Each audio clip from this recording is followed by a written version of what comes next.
Dans Twinmotion, il est possible de rajouter des éléments de mesure qui seront considérés comme des objets et que tu pourras afficher ou masquer comme n'importe quel objet.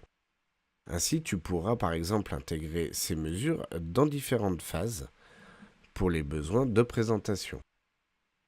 Alors pour utiliser les mesures, tu viens dans la partie urbaine, mesure, et tu vas cliquer ici sur la règle pour créer ta première mesure.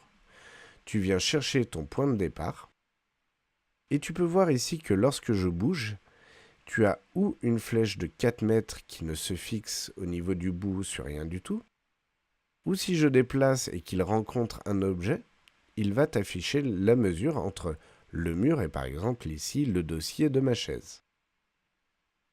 Pour commencer, je vais créer une mesure dans le vide ici.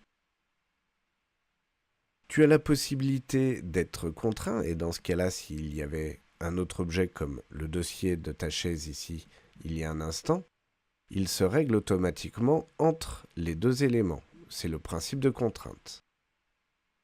Si tu désactives la contrainte, tu peux alors modifier la taille que tu souhaites sur la mesure.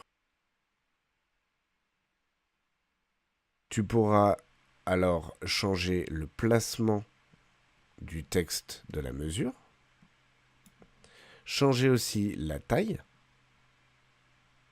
donc la finesse globale et de ta mesure et du texte, ou encore changer sa couleur.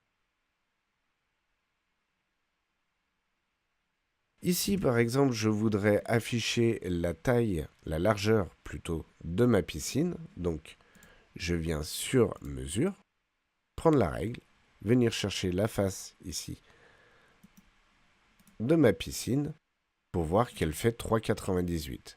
Ce qui n'est pas tout à fait vrai. Donc, je vais sélectionner ma flèche et la supprimer. Masquer mon watercube et venir chercher les vraies faces de ma piscine.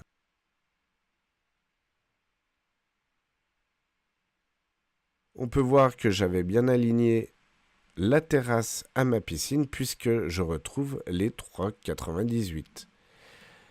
Comme prévu, cette mesure se retrouve dans mon explorateur en tant qu'objet que tu peux du coup masquer ou afficher et donc utiliser dans les phasages.